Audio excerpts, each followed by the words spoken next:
বাম হাতে যে আমলনামা পাবে তার অবস্থা কি হবে? আল্লাহ তাআলা বলেন, ওয়া আম্মা মান উতিয়া কিতাবাহু বিশিমালি ফায়াকুলু ইয়া লাইতানি লাম উতা কিতাবিয়া ওয়া লাম আদরি মা হিসাবিয়া।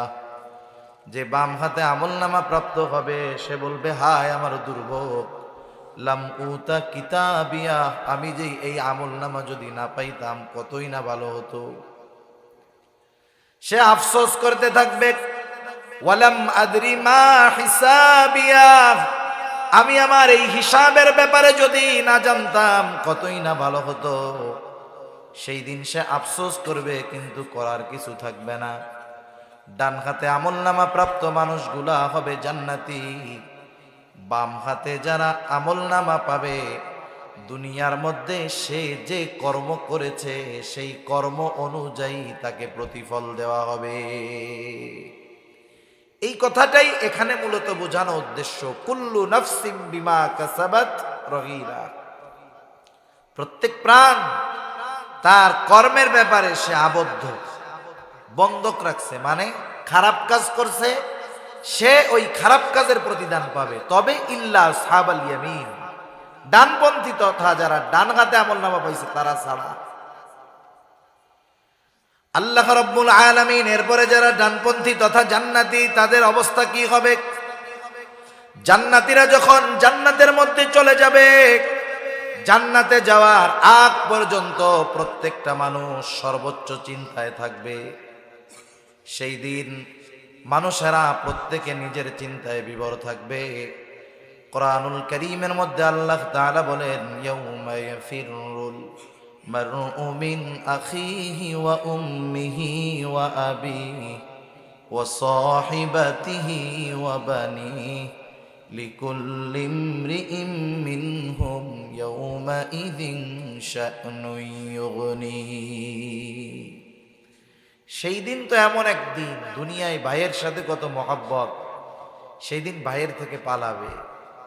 চিন্তা করবে, যদি ভাইয়ের সাথে দেখা হয় একটা নেকি যদি চায়া বসে, পালায় চলে যাবে। বাবার থেকে পালাবে, মার থেকে পালাবে, স্ত্রীর থেকে পালাবে, সন্তানের থেকে পালাবে। কেউ চাইবে না পরিচিত কারোর সাথে দেখা হয়ে যাক। দেখা যদি হয়েও যায় সে পরিচয়কে অস্বীকার করবে। সবাই তো করবে। যেই মা 10 মাস গর্ভে ধারণ করছে, 2 বছর দুধ পান করিয়েছে নিঃস্বার্থে,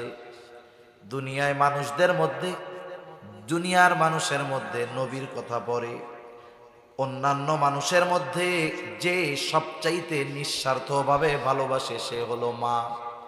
ওই কঠিন মুসিবত কিয়ামতের দিন মা তার সন্তানের পরিচয়কেও অস্বীকার করবে। লিন্নাসি ওয়া বাইয়িনাতিম মিনাল হুদা ওয়াল ফুরকান وخلق الإنسان وكرمه وعلمه من البيان ما لم يعلم فسبحان الذي لا يحصى امتنانه باللسان ولا بالقلم ونشهد أن لا إله إلا الله وحده لا شريك له ونشهد أن سيدنا وسندنا وحبيبنا وطبيبنا وأولانا ومولانا محمد صلى الله تعالى عليه وعلى آله وأصحابه وبارك وسلم تسليما كثيرا كثيرا. أما بعد فأعوذ بالله من الشيطان الرجيم. بسم الله الرحمن الرحيم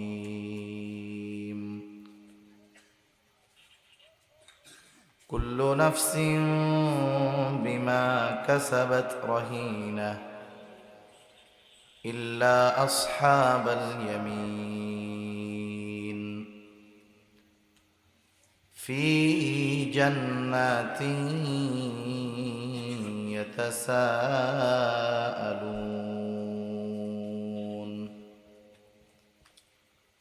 عن المجرمين ما سلككم في سقر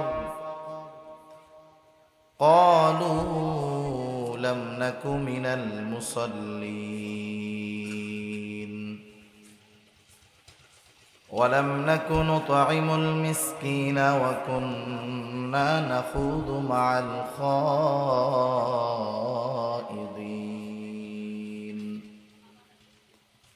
وكنا نكذب بيوم الدين حتى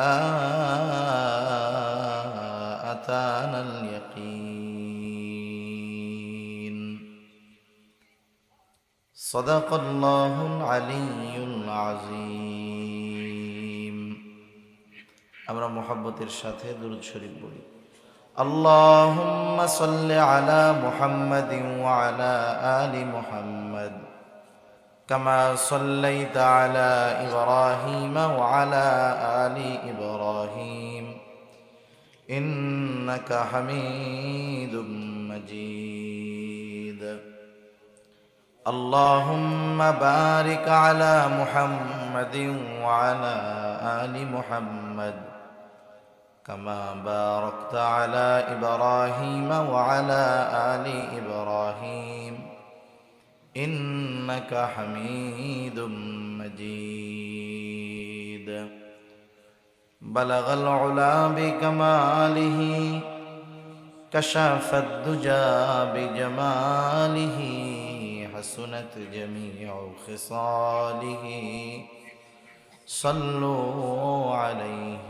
وآله لا إله إلا الله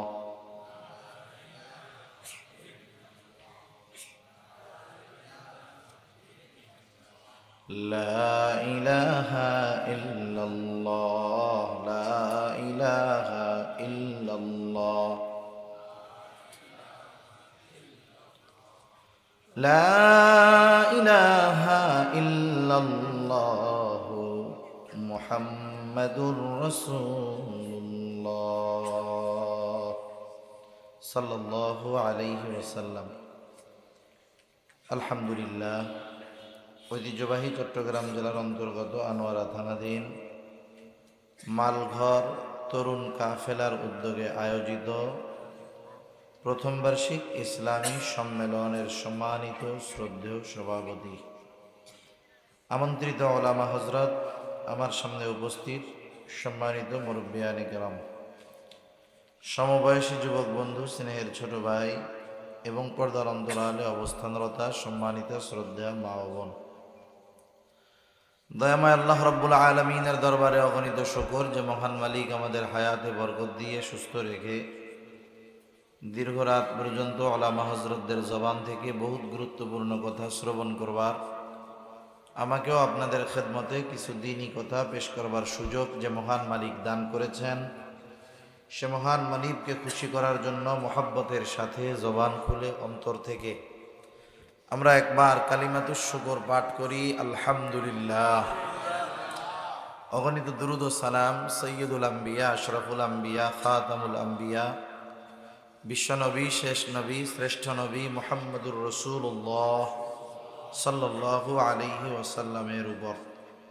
যেহেতু রাত অনেক, এমনিতেই ঠান্ডা, উপর দিয়ে আবার কুয়াশা পড়তেছে অনেকের গায়ে দেখা যাচ্ছে, আমি একেবারে অতি অল্প সময় আপনাদের খেদমতে কিছু কথা পেশ করবার লক্ষ্যে পবিত্র কোরআনুল কারীমের প্রসিদ্ধ একটি সূরা সূরাতুল মুদ্দাসসির থেকে কয়েকটা আয়াত তিলাওয়াত করেছি।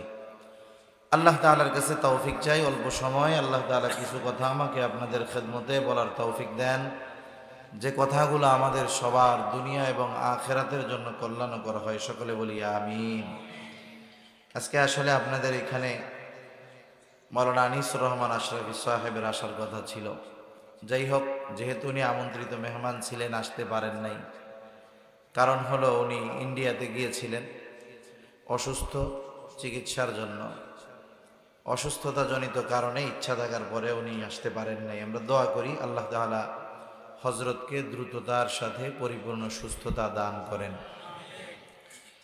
আমি যে আয়াতগুলো আপনাদের খেদমতে তিলাওয়াত করেছি, উক্ত আয়াতে কারিমাগুলোর মধ্যে আল্লাহ সুবহানাহু ওয়া তাআলা জান্নাতি ও জাহান্নামীদের মধ্যে কিছু কথোপকথনের কথা আল্লাহ তাআলা উল্লেখ করেছেন।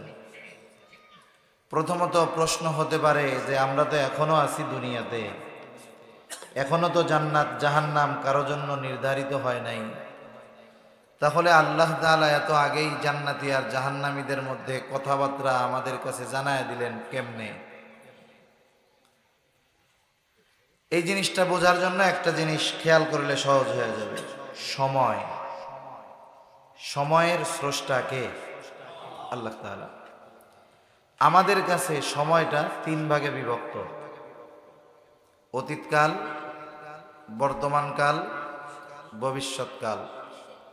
ইংরেজিতে বলে পাস্ট, প্রেজেন্ট, ফিউচার। আমাদের কাছে কিছু সময় অতীতকাল, কিছু সময় বর্তমানকাল, আর কিছু ভবিষ্যৎকাল। কিন্তু আল্লাহ তাআলার কাছে সময় তিন ভাগে বিভক্ত নয়। আল্লাহ তাআলার কাছে সব বর্তমান। আমাদের কাছে যেটা অতীত, আল্লাহ তাআলার কাছে বর্তমান। আমাদের কাছে যেটা ভবিষ্যৎ, অর্থাৎ যেই সময়ের অবস্থা খবর আমরা জানি না, আল্লাহ তাআলার কাছে সেটাও বর্তমান। সুবহানাল্লাহ।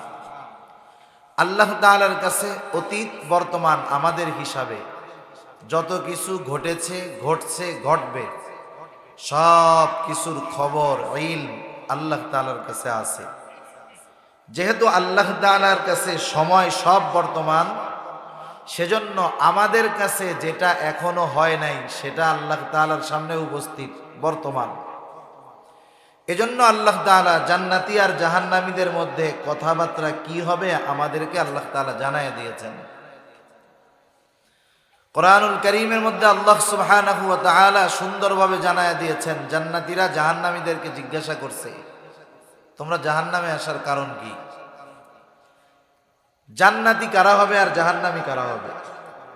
ডানপন্থী যারা, তথা ডান হাতে আমলনামা প্রাপ্ত হবে যারা, জান্নাতি হবে তারা। বাম হাতে আমলনামা পাবে যারা, জাহান্নামী হবে তারা। কিয়ামতের ময়দানে একটা মানুষের সবচাইতে বেশি চিন্তার যেই সময়গুলা, এর মধ্যে একটা সময় হলো যখন আমলনামা মানুষের কাছে পৌঁছায় দেওয়া হবে।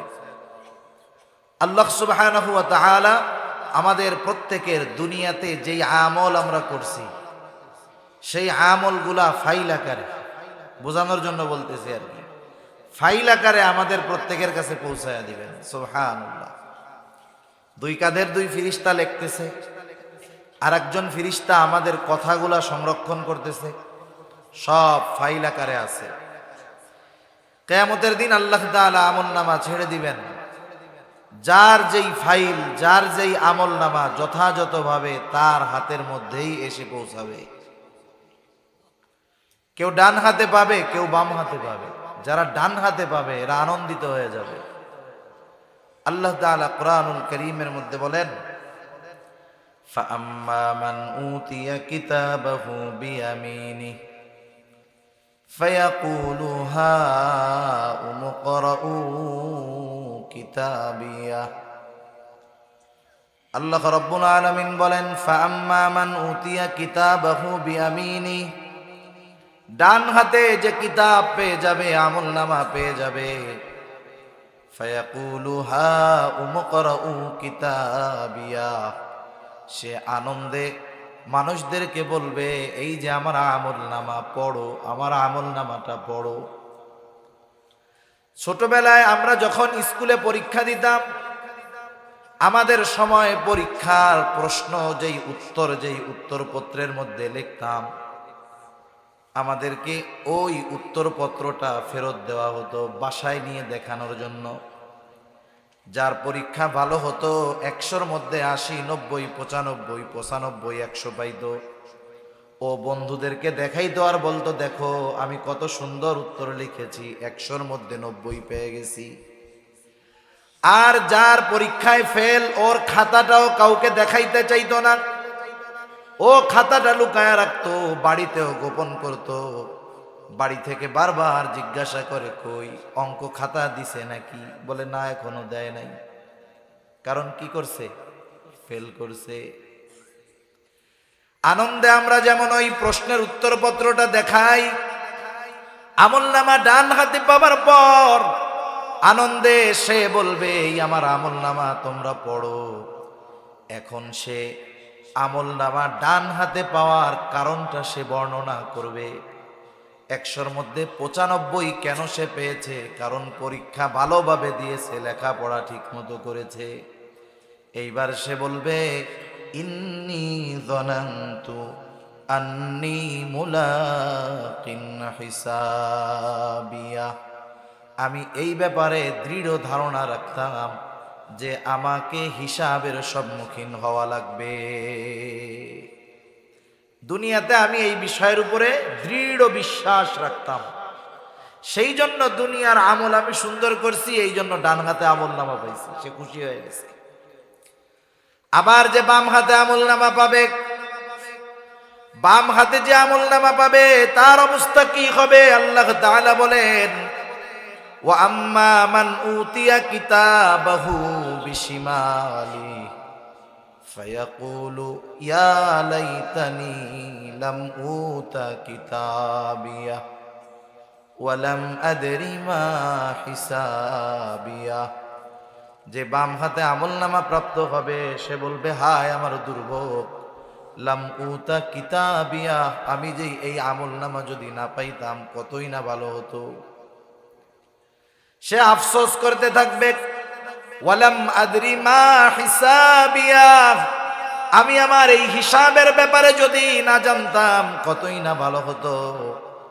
সেই দিন সে আফসোস করবে, কিন্তু করার কিছু থাকবে না।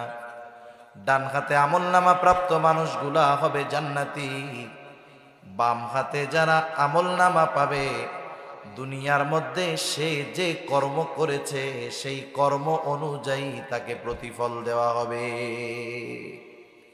এই কথাটাই এখানে মূলত বোঝানো উদ্দেশ্য। কুল্লু নাফসিম বিমা কাসাবাত রহিনা, প্রত্যেক প্রাণ তার কর্মের ব্যাপারে সে আবদ্ধ, বন্ধক রাখছে। মানে খারাপ কাজ করছে, সে ওই খারাপ কাজের প্রতিদান পাবে। তবে ইল্লা আসহাবাল ইয়ামিন, ডানপন্থী তথা যারা ডান হাতে আমলনামা পাইছে তারা ছাড়া।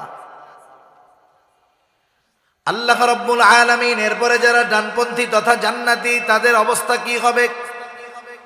জান্নাতীরা যখন জান্নাতের মধ্যে চলে যাবে, জান্নাতে যাওয়ার আগ পর্যন্ত প্রত্যেকটা মানুষ সর্বোচ্চ চিন্তায় থাকবে। সেই দিন মানুষেরা প্রত্যেকে নিজের চিন্তায় বিভোর থাকবে। কোরআনুল কারীমের মধ্যে আল্লাহ তাআলা বলেন, ইয়াউমা ইয়াফিরুল মারউ মিন আখিহি ওয়া উম্মিহি ওয়া আবিহি ওয়া সাহিবাতিহি ওয়া বানিহি লিকুল্লি ইমরিইম মিনহুম ইয়াউমাইযিন শা'নুন ইউগনিহি। সেই দিন তো এমন একদিন, দুনিয়ায় ভাইয়ের সাথে কত মহব্বত, সেই দিন ভাইয়ের থেকে পালাবে। চিন্তা করবে, যদি ভাইয়ের সাথে দেখা হয়, একটা নেকি যদি চায়া বসে, পালায় চলে যাবে। বাবার থেকে পালাবে, মার থেকে পালাবে, স্ত্রীর থেকে পালাবে, সন্তানের থেকে পালাবে। কেউ চাইবে না পরিচিত কারোর সাথে দেখা হয়ে যাক। দেখা যদি হয়েও যায়, সে পরিচয়কে অস্বীকার করবে। সবাই তো করবে। যেই মা 10 মাস গর্ভে ধারণ করছে, 2 বছর দুধ পান করিয়েছে নিঃস্বার্থে, দুনিয়ার মানুষের মধ্যে নবীর কথা পড়ে, অন্যান্য মানুষের মধ্যে যে সবচাইতে নিঃস্বার্থভাবে ভালোবাসে সে হলো মা। ওই কঠিন মুসিবত কিয়ামতের দিন মা তার সন্তানের পরিচয় কেউ অস্বীকার করবে। এমন কঠিন একদিন সেই দিন। সেজন্য প্রত্যেকটা মানুষ পেরেশানি। কিন্তু যখন মানুষ জান্নাতে চলে যাবে, এখন তো আর চিন্তা টিন্তা নাই, টেনশন আছে, ওখানে তো সালাম, শান্তি আর শান্তি। জান্নাতীরা জান্নাতে গিয়ে এবার তাদেরকে খুঁজতে থাকবে, দুনিয়াতে যাদের সাথে তার সম্পর্ক ছিল খুঁজতে থাকবে কোথায় তারা। সবাইকে তো পাবে না, একসাথে স্কুলে পড়ছে, একসাথে খেলাধুলা করছে, সে জান্নাতি, দেখা যাবে তার আর এক বন্ধু সে হয়ে গেছে জাহান্নামী। কোথায় তারা? আল্লাহ রাব্বুল আলামিন জান্নাতি আর জাহান্নামীদের মধ্যে কথোপকথনের ব্যবস্থা করে দিবেন।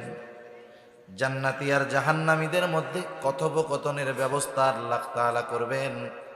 প্রথমত, যখন জান্নাতীরা জাহান্নামীদের ওই অবস্থান দেখতে পাবে, কষ্ট দেখতে পাবে, তখন তারা যেই নিয়ামত পেয়েছে, জান্নাত পেয়েছে, এই জান্নাত পাওয়ার কৃতজ্ঞতা আল্লাহ তাআলার কৃতজ্ঞতা আরো বাড়ায়া দিবে।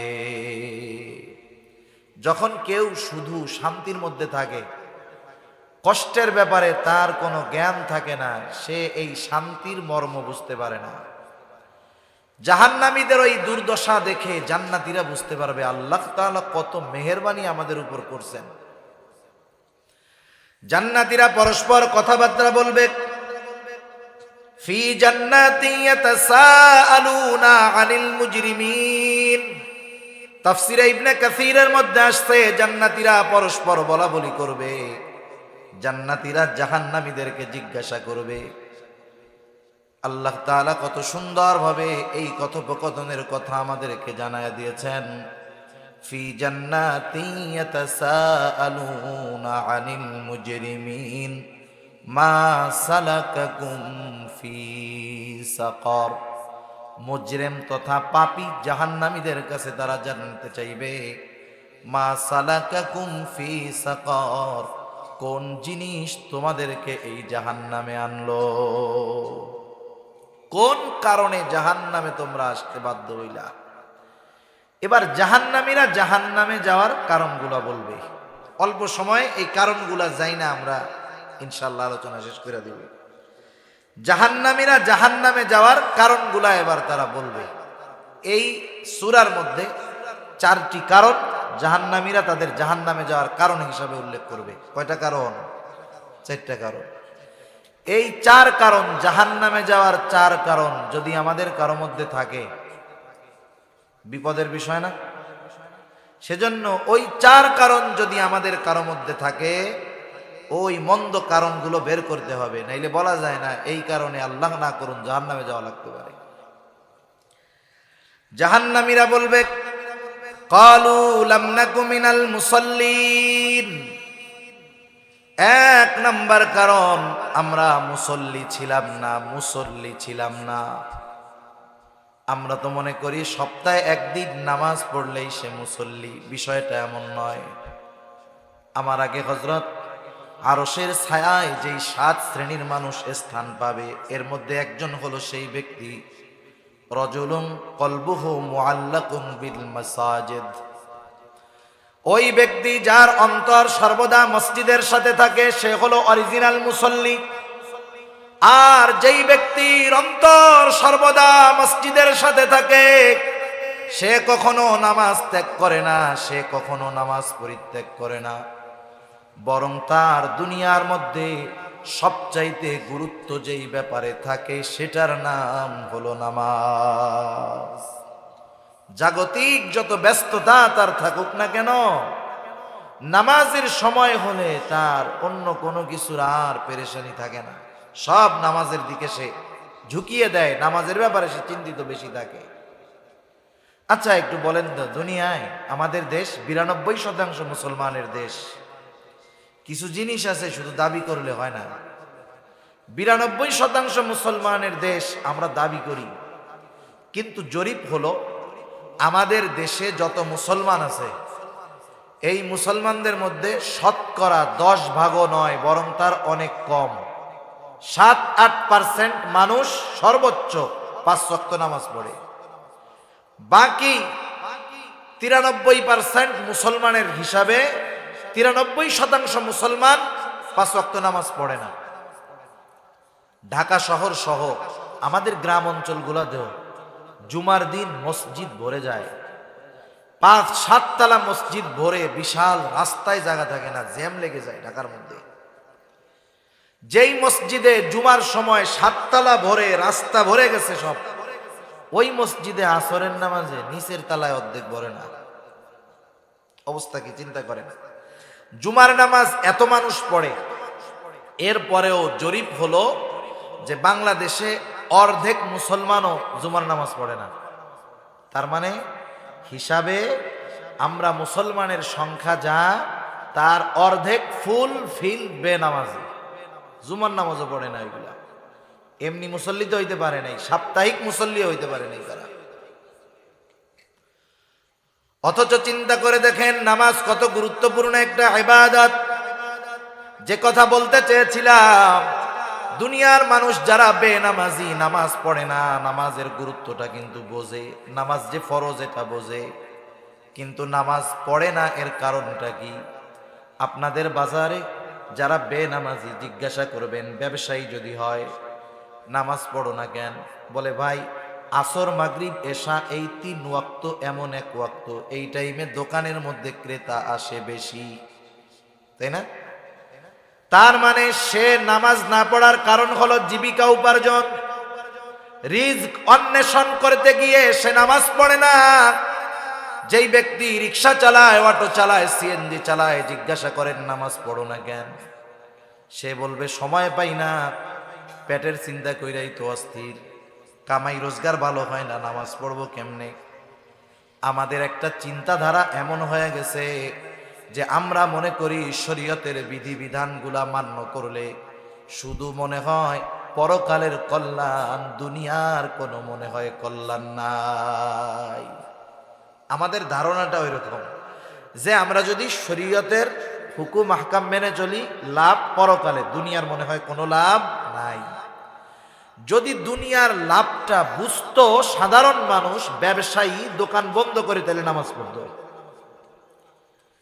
আল্লাহ তাআলা কত সুন্দরভাবে জানায় দেন, নামাজ পড়লে শুধু পরকালের লাভ না, দুনিয়ার লাভ আছে না নাই? তাইলে আমরা ছোট্ট একটু আলোচনায় জানতে পারলাম, অধিকাংশ মানুষ নামাজ না পড়ার অন্যতম একটি কারণ রুজি রোজগার করার জন্য নামাজ পড়ে না, টাইম পায় না, ঠিক না? এখন বলেন রিজিকের মালিক কে? আর একটু জোরে কর না, কে? আল্লাহ তাআলা কি বলেন আমরা একটু শুনি। আল্লাহ তাআলা বলেন ওয়া'মুর আহলাকা বিস-সালাতি ওয়াসতাবির আলাইহা লা নাসআলুকা রিজকা।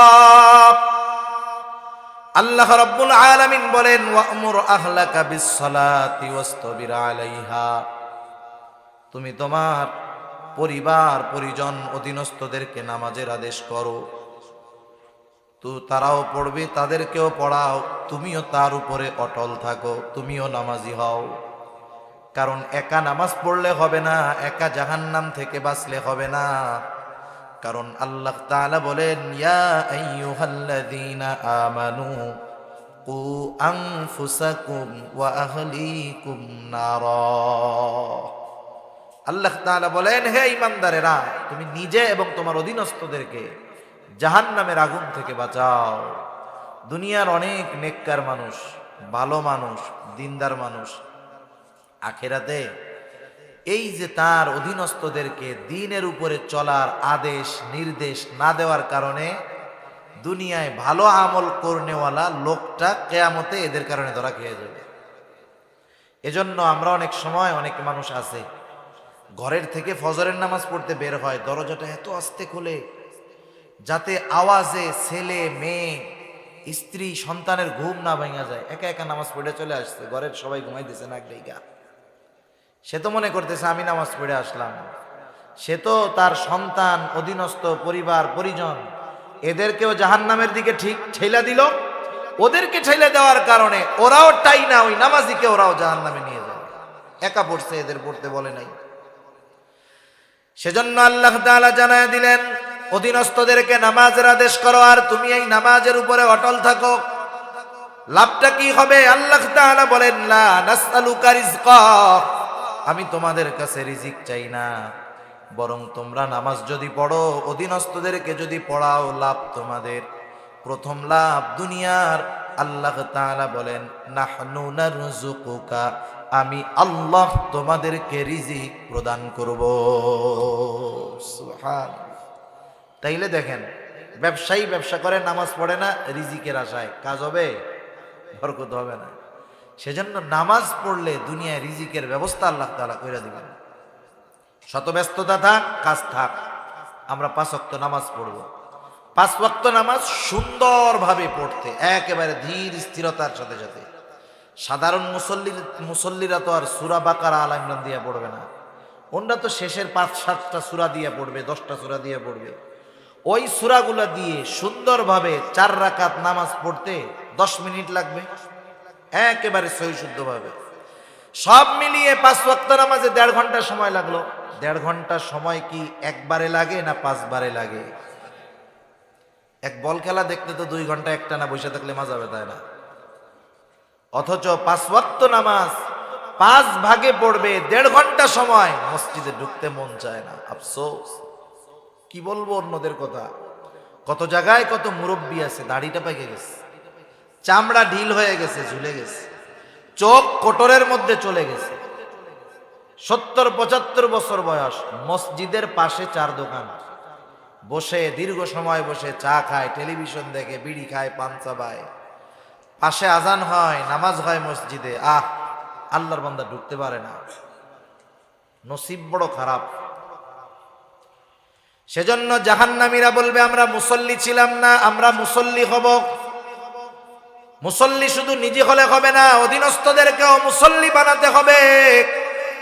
নামাজ কত বড় গুরুত্বপূর্ণ ইবাদত, রাসূল আকরাম সাল্লাল্লাহু আলাইহি ওয়াসাল্লাম জানায় দেন, আস-সালাতু ইমাদুদ্দিন, মান আকামাস সালাতা ফাকাদ আকামাদ-দ্বীন ওয়া মান তারাকাহা ফাকাদ হাদামাদ-দ্বীন।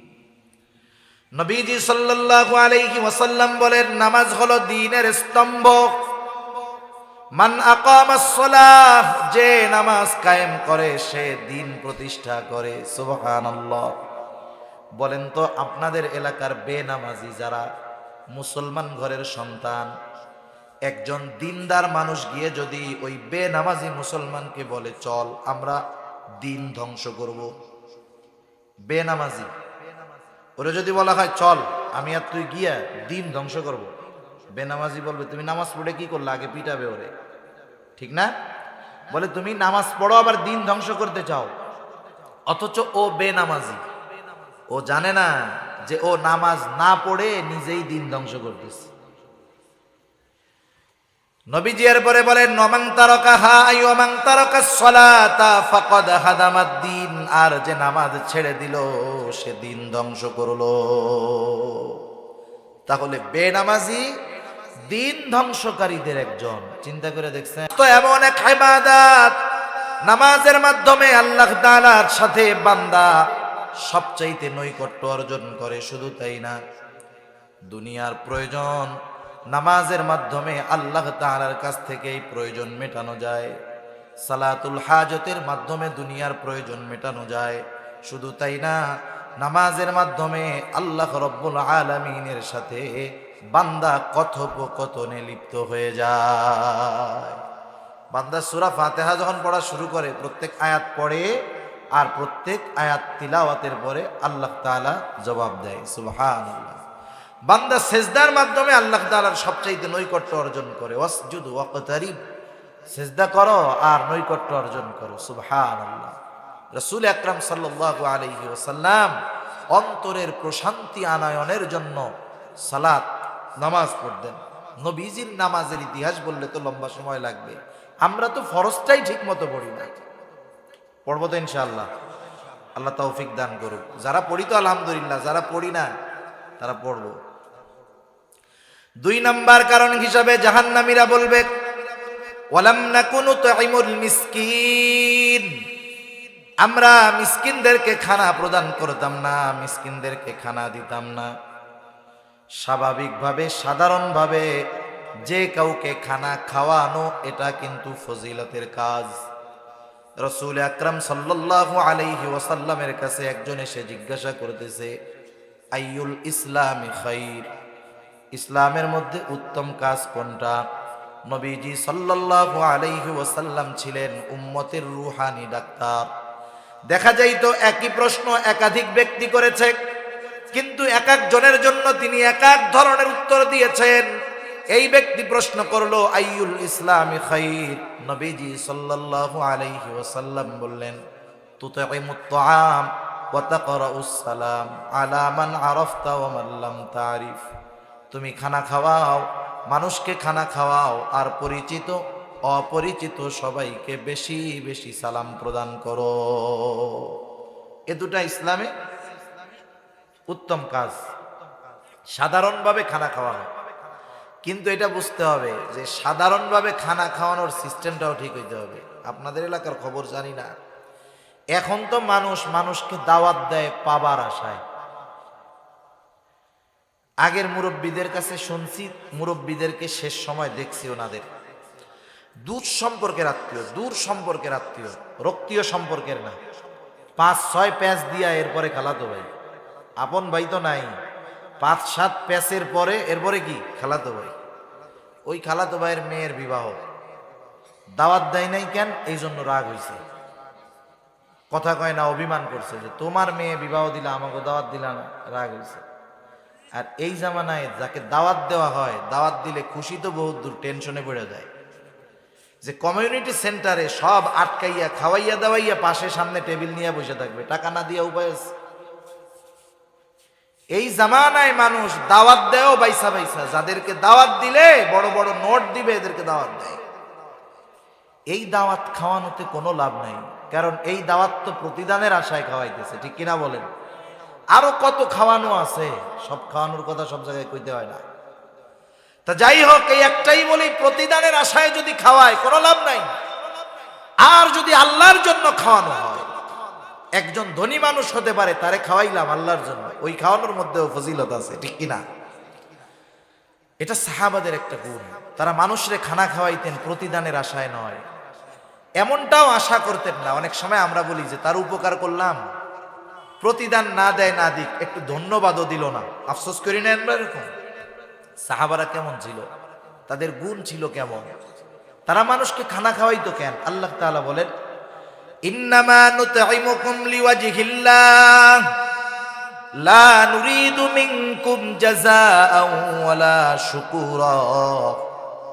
তারা বলে ইন্নামা নুতঈমুকুম লিওয়াজহিল্লাহ, আমরা তোমাদেরকে খানা খাওয়াইছি আল্লাহর জন্য, যেহেতু আল্লাহর জন্য খানা খাওয়াইছি, লা নুরিদু মিনকুম জাযাআ, আমরা তোমাদের কাছে কোনো প্রতিদান চাই না, প্রতিদান তো বহুদূর, ওয়ালা শুকুরা, কৃতজ্ঞতা প্রকাশ করো তথা ধন্যবাদ দাও, এটাও চাই না।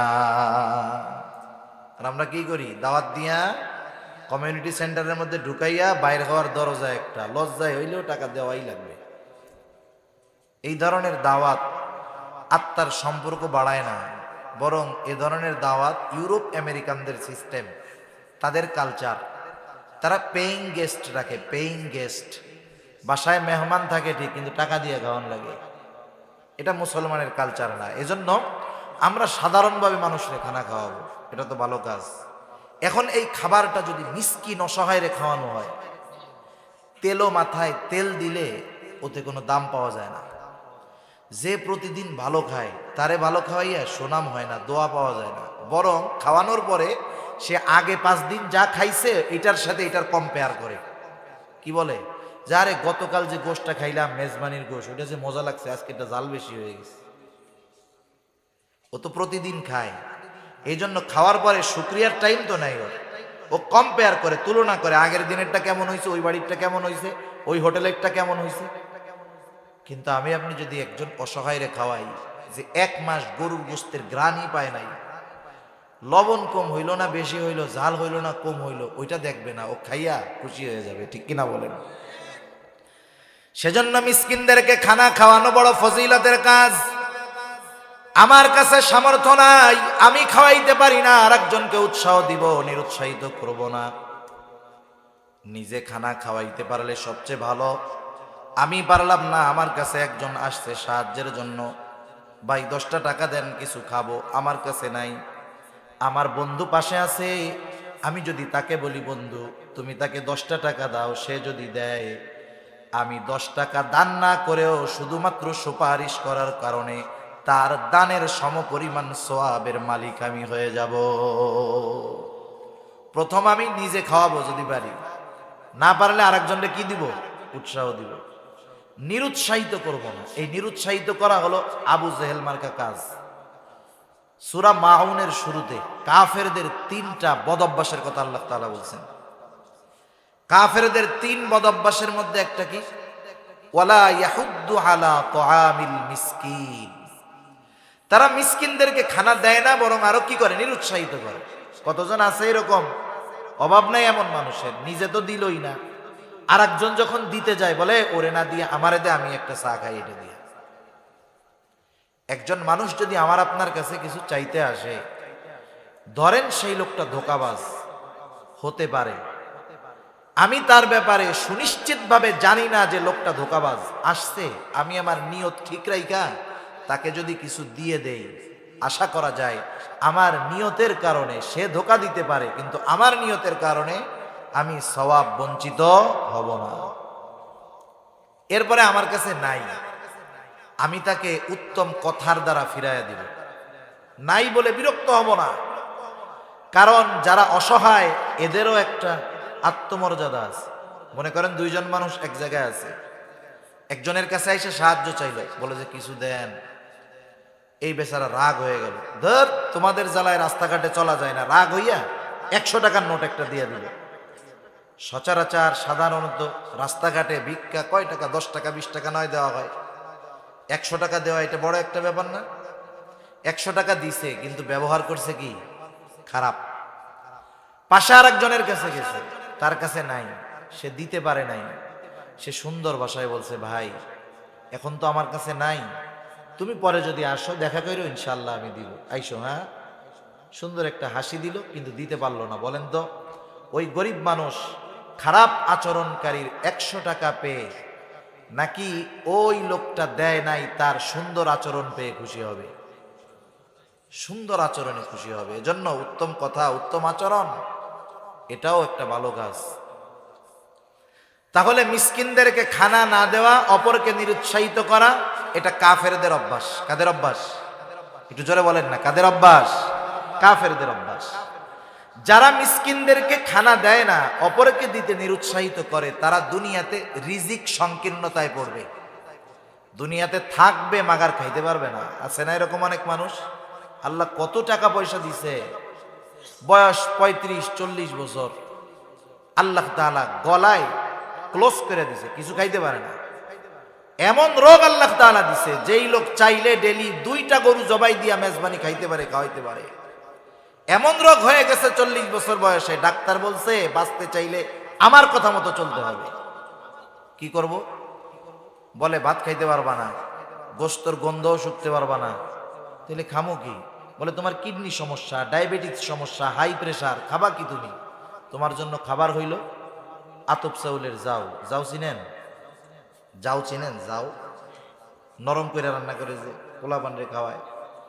এখন তুমি খাইবা আতপ চাউলের জাউ, কিন্তু হাই প্রেসার আছে, লবণ ছাড়া খাইতে হবে।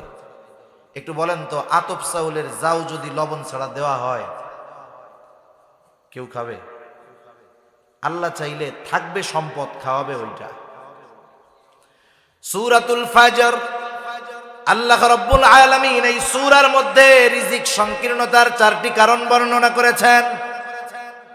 আল্লাহ তাআলা কোরআনুল কারীমের ওই সূরা ফাজরের মধ্যে বলেন, ফাআম্মাল ইনসানু ইযা মাবতালাহু রাব্বুহু ফাআকরামাহু ওয়া না'আমা।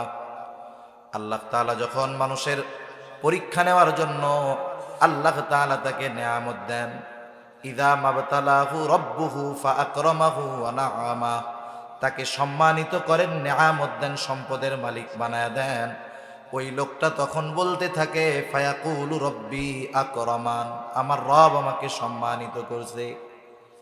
দুনিয়ার মধ্যে অনেক মানুষ আছে নামাজ রোজা কিছুর ধার ধরে না, কিন্তু সম্পদের মালিক আছে না? আবার তার প্রতিবেশী নামাজ পড়ে, দ্বীনের উপরে চলে, কিন্তু অভাবে জীবন যাপন করে। বলেন তো এমন দিনদার মানুষ আছে না নাই? এইবার ওই বেনামাজি বদ্দিন সম্পদের মালিক নামাজিরে বলে, নামাজ পড়ে তুই কি করলি? খায় কে, মোটা হয় কে? নামাজ পড়স তুই, বরকত দেয় আল্লাহ আমারে। চিন্তা করছেন কত বড় খারাপের খারাপ। নামাজ কালাম পড়ি না তাই আল্লাহ কত সম্মানিত করছে, আর যদি পড়তাম তোরা না খায় মুরদি। ও তো ভাবতেছে আল্লাহ ওকে মোহাব্বত করে সম্পদ দিছে। কারুনরে সম্পদ আল্লাহ কম দিছিল? একটু জোরে বলেন না, কম দিছিল? কারুনরে আল্লাহ খুব ভালোবাসে না? ভালোবাসে কারুনরে। হ্যাঁ, তাইলে সম্পদ পদ পদবি পাইলেই এটা বলা যাবে না যে আল্লাহ ভালোবাসে। সেজন্য আল্লাহ তাআলা সম্পদ মাঝে মধ্যে পরীক্ষা করার জন্য দেন। এরপরে যখন আল্লাহ তাআলা ওয়া আম্মাল ইনসানু ইযা মাবতালাহু ফাকাদারা আলাইহি রিজকাহ ফায়াকুলু রাব্বি আহানান, আবার আল্লাহ তাআলা যখন মানুষের পরীক্ষা নেওয়ার জন্য রিজিকের মধ্যে সংকীর্ণতা দেন, সম্পদ কেড়ে নেন, সম্মান পদ পদবি সব কেড়ে নেন, এইবার ওই লোকটা যখন রিজিক সংকীর্ণতায় ভোগে সে বলে ফায়াকুলু রব্বি আহানান, আমার রব আমাকে অসম্মানিত করেছে। তাফসীরের মধ্যে মুফাসসিরিনে কেরাম বলেন, মানে সে বলতে চায় যে আমি সম্মানের উপযুক্ত ছিলাম কিন্তু আমার রব আমারে সম্মানিত করে নাই, নাউযুবিল্লাহ। তাইলে এটা আল্লাহর ব্যাপারে তার কি একটা অভিযোগ দায়ের করছে না? এবার আল্লাহ তাআলা ওই শ্রেণীর মানুষের এই অভিযোগের জবাব দিচ্ছেন যে তোমাদের রিজিকের সংকীর্ণতা কেন হয়েছে। আল্লাহ তাআলা বলেন কাল্লা বাল্লা তুকরিমুনাল ইয়াতীম, আল্লাহ তাআলা বলেন কখনো নয়, বরং তোমাদের রিজিক সংকীর্ণতার অন্যতম কারণ হলো তোমরা ইয়াতীমকে সম্মান করো না, তথা ইয়াতীমের হক যথাযথভাবে আদায় করো না। এরপরে আল্লাহ তাআলা বলেন ওয়ালা তাহাদ্দুনা আলা তুআমিল মিসকিন, তোমরা মিসকিনদেরকে খানা দাও না, অপরকে নিরুৎসাহিত করো, নিজেও দাও না। এই কারণে তোমাদের রিজিক সংকীর্ণতা আসছে। তাইলে বিষয়টা আমাদের মাথায় রাখতে হবে, মিসকিনকে খানা না দেওয়া কাফেরদের স্বভাব, মিসকিন অসহায়দের খাবার না দেওয়া কাদের স্বভাব? কাফেরদের স্বভাব। মিসকিনদেরকে যারা খানা দেয় না, অপরকে উৎসাহিত করে না, নিরুৎসাহিত করে, এরা রিজিক সংকীর্ণতায় ভুগবে, রিজিক সংকীর্ণতায় ভুগবে। সুতরাং কেউ যদি তা চায় যে তার রিজিক প্রশস্ত হোক, রিজিক প্রশস্ত হোক, তাহলে সে মিসকিনদেরকে খানা খাওয়াবে। আমরা খানা খাওয়াবো ইনশাআল্লাহ। এরপরে জাহান্নামীরা তাদের জাহান্নামে যাওয়ার 3 নাম্বার কারণ হিসাবে বলবে আমরা অহেতুক মজলিসের মধ্যে, অনর্থক মজলিসের মধ্যে বসে সময় ক্ষেপণ করতাম। ওয়া কুন্না নাখুদু মাল খাইদিন, এই যে অনর্থক মজলিসগুলা প্রত্যেক বাজারে চায়ের দোকানে আছে না নাই? আছে। চার দোকানের মজলিস, ওই জায়গায় উকিল, ব্যারিস্টার, ইঞ্জিনিয়ার, ডাক্তার সব পাওয়া যায়, রাজনীতিবিদ, কূটনীতিবিদ, সমাজনীতিবিদ সবাই ওই জায়গায় থাকে। চার দোকানে একসাথে সবগুলো পাওয়া যায়। দুনিয়ার যত গীবতের মজলিস, মিথ্যা কথার মজলিস, এই চার দোকানগুলো। আবার চায়ের দোকানে যদি টেলিভিশন না থাকে, ও দোকানের ব্যবসা শেষ। চিন্তা করে দেখেন, এই যে মজলিসগুলোর মধ্যে আমরা বসি, এই মজলিসগুলা জীবনের দুনিয়ার উপকার আছে এই মজলিসে, আখেরাতের উপকার আছে। বরং অনর্থক মজলিসে সময় ব্যয় করে আমার আমল নামা গোনাহ দ্বারা আমরা আরো বাড়ি করতেছি। হাকিমুল উম্মত আশরাফ আলী থানভী রহমাতুল্লাহি আলাইহি এজন্য বলতেন যে তোমরা অনর্থক মজলিসে তো বসবাই না, বরং অনুপস্থিত কোন ব্যক্তির প্রশংসাও তোমরা তোমাদের মজলিসের মধ্যে করবা না। কারণ আপনার মসজিদের ইমাম সাহেব সব মুসল্লির কাছে ভালো না, উনি যদি যুগশ্রেষ্ঠ আল্লাহর ওলিও হয়। মসজিদের ইমাম সাহেব যদি যুগশ্রেষ্ঠ আল্লাহর ওলি হয়, ওই এলাকার সবার কাছে উনি ভালো হবে না। মুসল্লি 5 জন ইমাম সাহেবের অনুপস্থিতিতে ইমাম সাহেবের ব্যাপারে বলতেছে। একজন বলে আলহামদুলিল্লাহ, আমাদের ইমাম সাহেব খুব মুত্তাকি মানুষ। আরেকজন বলে আলহামদুলিল্লাহ, তিলাওয়াতটাও ভালো, বয়ানটাও ভালো করে। এখন আরেকজন আছে, তার ইমামকে ভালো লাগে না। আমার যারে ভাল লাগে না তার প্রশংসা শুনলে আমার মধ্যে তো অবস্থা খারাপ হয়ে গেছে, ও আর সহ্য করতে পারতেছে না। বলে এত কথা বইল না, এত ভালো ভালো না, কত কিছুই আছে তোমরা জানো না, আমি জানি, এই জানি। এখন বলেন, শুরু হয়েছিল প্রশংসা দিয়ে, আস্তে আস্তে যাচ্ছে গীবতের দিক, আস্তে আস্তে এটা অপবাদের দিক যাবে। সেজন্য অনর্থক মজলিস গুলা ত্যাগ করার দরকার, দিনই মজলিসে সময় দেওয়ার দরকার। আপনার হাতে অফুরন্ত সময় আছে, কোরআন শরীফ পড়েন। কোরআন শরীফ পড়তে পারি না, আশেপাশে মাদ্রাসা আছে, হেফজখানায় যাইয়া পাশে বৈশা বৈশা তিলাওয়াত শুনেন। আলেম ওলামার এলাকা ভরপুর চট্টগ্রাম, ওলামা ইকরামের সাথে বৈশা কিছু সময় দেন, ইমাম সাহেবের কাছে বৈশা একটু সময় দেন, মসজিদে একটু বেশি সময় বৈশা থাকেন, কিছু পড়ার দরকার নাই, এমনিই বৈশা থাকেন। সেজন্য সময় এটা দামি এক নেয়ামত। এই সময়গুলা যদি অহেতুক অনর্থক মজলিসে আমরা ব্যয় করি, এগুলা আমাদের পাপের কারণ হবে, জাহান্নামে যাওয়ার কারণ হয়ে দাঁড়াবে। তাহলে জাহান্নামীরা জাহান্নামে যাওয়ার 4টি কারণ বর্ণনা করেছে। 1 নাম্বার কারণ, লাম নাকু মিনাল মুসাল্লিন। তারা বলবে আমরা মুসল্লি ছিলাম না, আর আমরা মুসল্লি হব।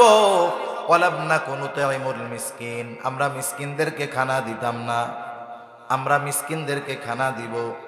ওয়া কুন্না নাখুদু মাল খাইদিন, আমরা অনর্থক মজলিসের মধ্যে সময় ব্যয় করতাম, আমরা অনর্থক মজলিস থেকে বেঁচে থাকব।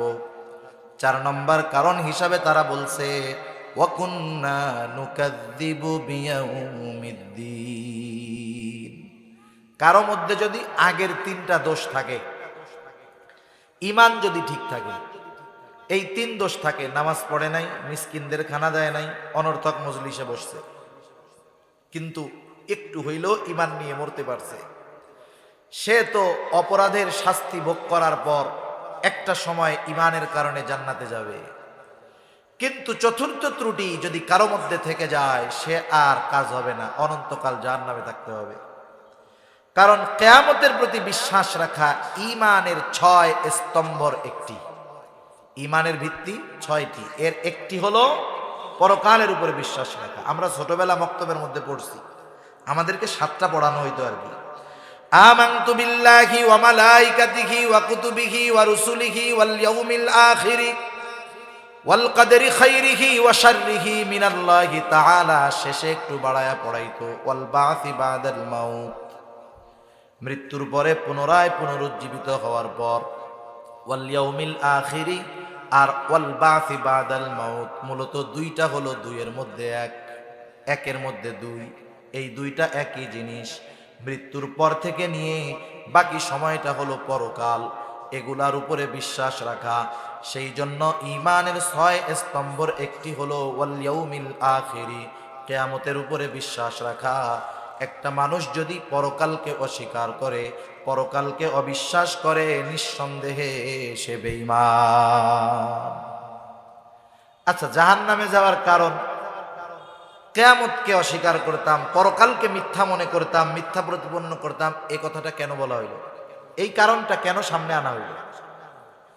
উলামায়ে কেরাম বলেন, কিয়ামতের প্রতি বিশ্বাস হলো এমন এক বিশ্বাস, পরকালের প্রতি যার যত বেশি বিশ্বাস, দুনিয়ার আমল তার তত সুন্দর। সুবহানাল্লাহ। লিঙ্ক কোন জায়গায় দেখছেন? ওই যে শুরুতে বলছিলাম, ডাইন হাতে যে আমল নামা পাইছি, খুশির ঠেলায় বলতেছে আমারটা পইড়া দেখো। কেন আমি পাইছি জানো? আমল নামা ডাইন হাতে পাওয়ার কারণ কি জানো? আমি দুনিয়ার মধ্যে এই দৃঢ় বিশ্বাস রাখতাম যে আমাকে হিসাবের কাঠগড়ায় দাঁড়াতে হবে, এই কারণে আমি ডাইন হাতে আমল নামা পাইছি। আমল নামা কি দুনিয়ায় দিবে না পরকালে দিবে? হিসাব দুনিয়ায় হবে না পরকালে হবে? সেজন্য আখিরাতের জবাবদিহিতার ভয় মানুষকে বাস্তব মানুষে পরিণত করে। আল্লাহর সামনে জবাবদিহিতার ভয় মানুষের আমলকে সুন্দর করে। দুনিয়ার সিস্টেমটা দেখেন না, দুনিয়াতে যদি যেই এলাকায় যেই দেশে জবাবদিহিতা নাই, অপরাধের যথাউপযুক্ত শাস্তি নাই। সম্ভবত অ্যারিস্টটল উনি বলেছেন, যেই সমাজে, যেই রাষ্ট্রে, যেই দেশে অপরাধীর যথাযথ শাস্তি হয় না, ওই সমাজে আইন করে অপরাধ নির্মূল করা যায় না। অপরাধ নির্মূলের জন্য অপরাধীর যথাউপযুক্ত শাস্তি হতে হবে। কিন্তু বর্তমান দুনিয়ার দিকে তাকান, শুধু বাংলাদেশ না, তামাম দুনিয়ার দিকে তাকান। 7 খুন করে সে রাজার হালে থাকে, কিন্তু মাসি একটা মাইরা সে এখন ফাঁসির অপেক্ষায় বসে রয়েছে জেলখানায়। দুনিয়ার অবস্থাটা এরকম। তাইলে বলেন, এ জায়গায় কি ইনসাফ আছে? ন্যায় বিচার আছে? জবাবদিহিতা আছে? দেশের টাকা সব আর এক জায়গায় চলে যাচ্ছে, দুর্নীতির উপরে দুর্নীতি হচ্ছে, কোনো জবাবদিহিতা নাই। যার কারণে দিন যাচ্ছে, আইন কঠোর হচ্ছে, কিন্তু অপরাধ যাইতেছে না। এটা দুনিয়ারও নিজাম। সেজন্য আখিরাতের জবাবদিহিতার চিন্তা, ভয়, ভীতি যখন আমাদের মধ্যে যথাযথভাবে ঢুকে যাবে, যে আমার জীবনের প্রত্যেকটা মুহূর্তের হিসাব আল্লাহর সামনে দিতে হবে, প্রত্যেকটা মুহূর্ত, সেকেন্ড না, মুহূর্তের হিসাব আমাকে আল্লাহর সামনে দিতে হবে, এই চিন্তা সর্বক্ষণ যার মধ্যে থাকবে, তার চরিত্র মানুষের সামনে যেমন হবে, মানুষের অন্তরালে একাকী তার চরিত্র সমান হয়ে যাবে। কারণ ওর চিন্তা থাকবে, মানুষের সামনে অপরাধ করলেও আল্লাহর সামনে আমাকে হিসাব দিতে হবে। একেবারে একাকী ঘরের মধ্যে অন্ধকারেও যদি আমি অপরাধ করি, এর হিসাব জবাবদিহিতা আমাকে আল্লাহর কাছে দিতে হবে। সেজন্য আখেরাতের চিন্তা মানুষের আমলকে সুন্দর বানায়। আখেরাতের প্রতি বিশ্বাস যার যত বেশি, দুনিয়ায় তার আমলটা তত সুন্দর হয়, তার আমলটা তত ভালো হয়, দুনিয়ার জীবনটা তার তত গোছালো হয়। এখন ওরা বলতেছে এভাবে তো চলতেছে জীবন, দুনিয়ার জিন্দেগি তো এভাবে চলতেছে, হায়াত তো এক সময় শেষ হবে, তাই না? মালাকুল মউতের আগমনের মাধ্যমে হায়াত শেষ হবে।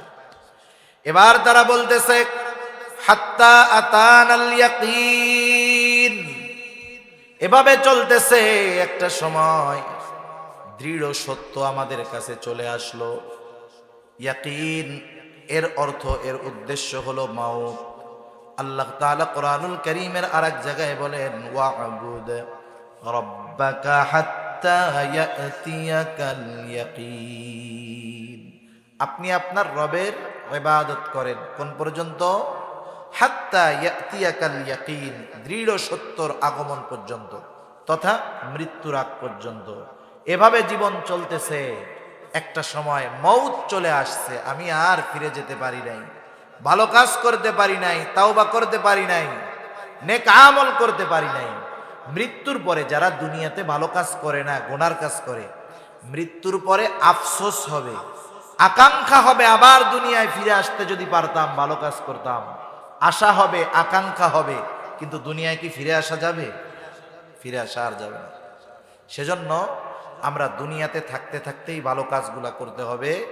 জাহান্নামীদের জাহান্নামে যাওয়ার যেই 4টি কারণ আমরা জানলাম, এগুলা যদি আমাদের মধ্যে থাকে, কারণগুলা বের করতে হবে।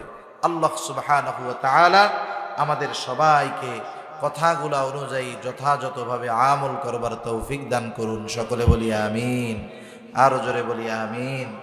ওয়া আখিরু দাওয়ানা আনিল হামদুলিল্লাহি রাব্বিল আলামিন। আসসালামু আলাইকুম ওয়া রাহমাতুল্লাহি ওয়া বারাকাতুহু।